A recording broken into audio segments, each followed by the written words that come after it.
और जिनके इस खूबसूरत विशाल नामांकन सभा में हम सब उपस्थित हुए हैं, आदरणीय जीतन राम मांझी जी मौजूद इस सम्मानित मंच पर, मेरे बड़े भाई बिहार के उप मुख्यमंत्री,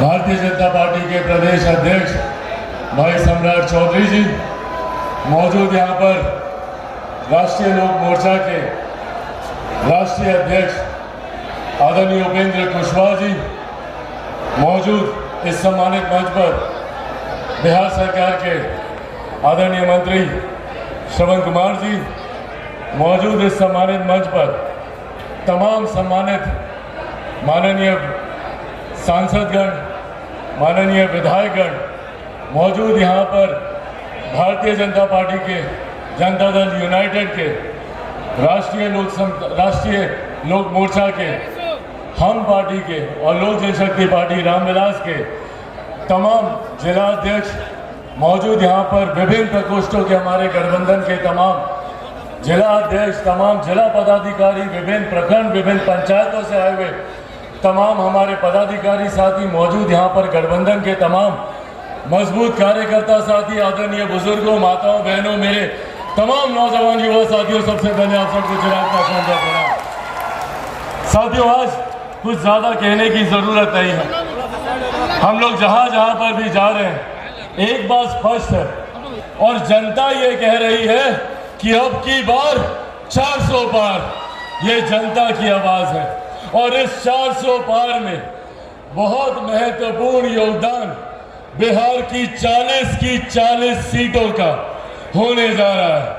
और ये जरूरी है, जरूरी इसलिए क्योंकि तीसरी बार हमारे देश के मौजूदा प्रधानमंत्री आदरणीय नरेंद्र मोदी जी तीसरी बार देश के प्रधानमंत्री बनने जा रहे हैं।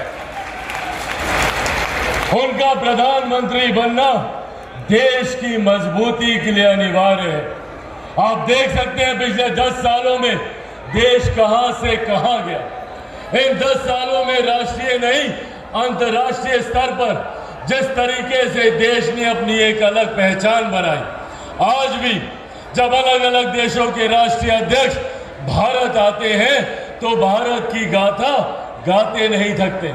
आज भी जब विदेशों में हमारे प्रधानमंत्री जाते हैं तो जिस तरीके से भारत और भारतीयों का सम्मान बढ़ता है, ये हमें गौरवान्वित करता है। जरूरी है मौजूदा प्रधानमंत्री का पुनः देश का प्रधानमंत्री बनने के लिए। जिस तरीके से इनके कार्यकाल में देश की अर्थव्यवस्था मजबूत हुई, 2014 से पहले हम में से कोई नहीं जानता था कि भारत की अर्थव्यवस्था क्या है, पर आज दुनिया की 5वीं सबसे बड़ी अर्थव्यवस्थाओं में भारत है।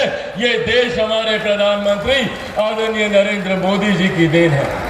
और अगले 5 सालों में इसको तीसरी सबसे मजबूत अर्थव्यवस्था बनाने का लक्ष्य है। ये अर्थव्यवस्था सिर्फ दुनिया को दिखाने के लिए नहीं, बल्कि हर गरीब परिवार पर असर डालने के लिए इसका मजबूत होना जरूरी है। जब देश की अर्थव्यवस्था मजबूत होती है तो उस राज्य का राजस्व बढ़ता है, उस क्षेत्र की अर्थव्यवस्था मजबूत होती है, एक गरीब परिवार की प्रति व्यक्ति आय में वृद्धि होती है और वो गरीब परिवार मुख्य धारा के साथ जुड़ने लगता है। और इसी सोच के साथ हमारे प्रधानमंत्री जी ने हर गरीब परिवार की हर समस्या का उन्होंने समाधान करने का उन्होंने प्रयास किया। महिलाओं के लिए जहां उज्ज्वला योजना लेकर आए, से भारत की रक्षा की, तो वहीं अंतरिक्ष से भी भारत कैसे मजबूत हो, इस क्षेत्र का भी उन्होंने ध्यान रखा। ये सोच है हमारे प्रधानमंत्री की कि हर व्यक्ति, हर समुदाय, हर क्षेत्र से जुड़ा हुआ व्यक्ति कैसे मुख्य धारा के साथ जुड़े। और हम बिहारियों के लिए तो और ज्यादा जरूरी है आज की तारीख में मौजूदा प्रधानमंत्री को और मजबूत करना। बिहार में एक लंबे समय के बाद डबल इंजन की सरकार मिली है, जहां देश में मजबूती से एनडीए सरकार का नेतृत्व प्रधानमंत्री नरेंद्र मोदी जी कर रहे हैं, तो उतनी ही मजबूती से बिहार में एनडीए सरकार का नेतृत्व हमारे मुख्यमंत्री आदरणीय नीतीश कुमार जी कर रहे हैं। और आज जब हम लोग चुनाव की पूर्व संध्या पर मौजूद हैं, चुनाव की दहलीज पर मौजूद हैं, याद आता है मुझे 2019 भी, जब 2019 में मात्र हम 3 दल थे, पर 3 दलों ने भी 40 में से 39 सीटें हासिल की। पर आज 2024 में हमारे साथ 2 और मजबूत दल जुड़े हैं, एक जिनके राष्ट्रीय अध्यक्ष के नामांकन में आज हम लोग यहाँ पर मौजूद हैं, हम पार्टी के अध्यक्ष मेरे अभिभावक आदरणीय जीतन राम मांझी जी, उनका हमारे दल में आना गठबंधन को और मजबूती देता है। वही साथ में राष्ट्रीय लोक मोर्चा के राष्ट्रीय अध्यक्ष आदरणीय उपेंद्र कुशवाहा जी का हमारे गठबंधन में आना गठबंधन को और मजबूती देता है, और ये हमारे विश्वास को बढ़ाता है कि आने वाले दिनों में 4 जून को हम लोगों ने एक होली तो अभी 2 दिन पहले मनाई है, पर सही मायनों में हम लोग होली मनाएंगे 4 जून को, जब 40 की 40 सीटें बिहार से हम लोग जीतकर हमारे प्रधानमंत्री जी की झोली में डालेंगे। साथियों, इस उम्मीद के साथ, इस विश्वास के साथ कि आने वाले दिनों में आप सब पूरे परिवार के साथ 19 तारीख को घर परिवार, रिश्ते नाते, यार पड़ोस सबको लेकर आप लोग जाएंगे मतदान केंद्र और वहां पर जाकर अपना मतदान करेंगे, और हम सब के अभिभावक आदरणीय जीतन राम मांझी जी को भारी वोटों से विजयी बनाएंगे। अगर आप सबका आशीर्वाद है तो एक बार दोनों हाथ उठाकर अपना आशीर्वाद दे दें, दोनों हाथ उठाकर। एनडीए गठबंधन जिंदाबाद, एनडीए गठबंधन जिंदाबाद, एनडीए गठबंधन जिंदाबाद। बहुत बहुत धन्यवाद साथियों, जय हिंद, जय बिहार।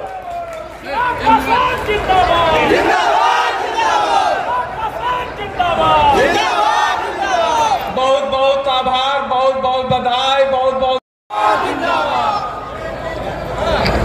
माता की, भारत माता की जय, जय श्री राम, जय जय श्री राम। आज गया लोकसभा क्षेत्र के आदरणीय प्रत्याशी आदरणीय जीतन राम मांझी जी के नामांकन के शुभ अवसर पर इस कार्यक्रम में उपस्थित एनडीए के नेता और बिहार के पूर्व मुख्यमंत्री आदरणीय जीतन राम मांझी जी, इस मंच पर उपस्थित हमारे छोटे भाई और लोक जनशक्ति पार्टी रामविलास के राष्ट्रीय अध्यक्ष और अभी मेरे सांसद आदरणीय चिराग पासवान जी, मेरे बड़े भाई और राष्ट्रीय लोक मोर्चा के राष्ट्रीय अध्यक्ष आदरणीय उपेंद्र कुशवाहा जी, आदरणीय हम लोगों के पुराने साथी और नेता आदरणीय डॉक्टर प्रेम कुमार जी, आदरणीय मंत्री श्रवण कुमार जी, आदरणीय भारतीय जनता पार्टी के पूर्व अध्यक्ष और बिहार सरकार के मंत्री मंगल पांडे जी, आदरणीय चंदेश्वर चंद्रवंशी जी, आदरणीय वीरेंद्र जी, और सम्मानित मंच और मंच के सामने उपस्थित तमाम भाइयों, बुजुर्गों, माताएं, बहनों एवं नौजवान साथियों। कई साथी हैं जिनका नाम हम लोग को लेना था, लेकिन आज क्योंकि अभी हम लोगों को जमुई भी जाना है, जम्मू के साथ नवादा भी जाना है साथ, लेकिन हम आग्रह एक ही करने आए हैं साथियों आपके बीच में। ये चुनावी महासमर शुरू हो चुका है और 4 तारीख को, 4 जून को इस देश में फिर से एनडीए की सरकार बनानी है, तो 19 तारीख को एक एक वोट आदरणीय जीतन राम मांझी जी को देना है। और इसलिए देना होगा साथियों, एनडीए ने 2014 में आपसे कमिटमेंट किया था कि हम 530 संकल्प इस देश में देश के यशस्वी प्रधानमंत्री जी ने लिया था। आदरणीय नरेंद्र मोदी जी ने संकल्प लिया और कहा कि 530 में, और आपको जानकर आश्चर्य होगा कि 530 में 529 संकल्प को पूरा करने वाला कोई प्रधानमंत्री है तो उसका नाम है नरेंद्र मोदी। जिन्होंने 99% संकल्प को पूरा करने का काम किया है सर। और साथियों, ये सोचिए, जिस तरह आप टेंट में बैठे हैं, प्रभु श्री राम 450 वर्षों से इंतजार कर रहे थे, कोई भगरत आए हमको भी टेंट से निकालकर भव्य राम मंदिर में ले जाए। जब आपने 2019 में बिहार की जनता ने 40 में 39 सीट देने का काम किया, तो 2020 में देश के यशस्वी प्रधानमंत्री जी ने भव्य राम मंदिर का शिलान्यास करने का काम किया साथियों। और आज 2024 के 22 जनवरी को आपने देखा, जिस तरह इस देश के 4 करोड़ गरीबों को पक्का मकान देने का काम देश के यशस्वी प्रधानमंत्री जी ने किया, हमारी बहनों को आगे लाने का काम किया। देश के यशस्वी प्रधानमंत्री जी ने भव्य राम मंदिर में प्रभु श्री राम को भी स्थापित करने का काम किया साथियों। यह है कमिटमेंट और यह है गारंटी के साथ विकास करना। और आपको जानकर साथियों आश्चर्य होगा, इस देश में कोई प्रधानमंत्री नहीं है जो गरीबों की चिंता करता हो, लेकिन नरेंद्र मोदी जी की ऐसी सरकार है साथियों जिन्होंने गरीबों की चिंता किया। आज 80 करोड़ लोगों को 5 किलो अनाज मिल रहा है। हाथ उठाइए जिन लोगों को 5 किलो अनाज मिल रहा है साथियों। आप 5 किलो अनाज जरूर मिल रहा है और आपको गारंटी है कि 5 लाख तक का इलाज भी अब मोदी और नीतीश कुमार की सरकार आपका करने का काम कर रही है साथियों। ये है कमिटमेंट के साथ बिहार को आगे ले जाने का काम कर रहे हैं। इसलिए हम आग्रह करेंगे सभी साथियों से, सभी बिहार के आम लोगों से, ये 80 और 20 की लड़ाई है साथियों। 80 तरफ एक तरफ लोग हैं और एक तरफ लालू प्रसाद जी हैं, जिनके लिए आरक्षण का मतलब सिर्फ अपना परिवार होता है। पहले उन्होंने किसको आरक्षण दिया? कहा कि मेरी पत्नी राबड़ी देवी है, इनको मुख्यमंत्री बनाओ। फिर कहा कि दूसरा जो मेरा बेटा है ये खेल में खेल नहीं पाता है, ये क्रिकेट नहीं खेल पाया, लेकिन पानी ढोने का काम कर रहा है, इसको उप मुख्यमंत्री बनाओ। फिर दूसरे बेटा को कहा कि मेरा बेटा जो है ये हरे राम कृष्णा हरे राम करता है, अब इसको मंत्री बना दो। अब 2 बेटी को लाया। एक बेटी जब राम कृपाल यादव जी ने चुनाव हरा दिया था तो एक बेटी को लाने का काम किया, अब दूसरी बेटी को भी इस बार छपरा से लाने का काम किया। इसलिए लोगों से आग्रह करेंगे कि 19 तारीख को 19 अप्रैल को जब मतदान हो, एक एक वोट घर से निकलकर आदरणीय बिहार के पूर्व मुख्यमंत्री आदरणीय जीतन राम मांझी जी को देने का काम कीजिए। तभी देश के प्रधानमंत्री जी को एक नारा दीजिए, फिर एक बार, अब की बार। इसलिए साथियों फिर आग्रह करते हुए एक एक वोट आदरणीय जीतन मांझी जी को देकर देश के यशस्वी प्रधानमंत्री जी को बनाने का काम कीजिए। बहुत बहुत धन्यवाद।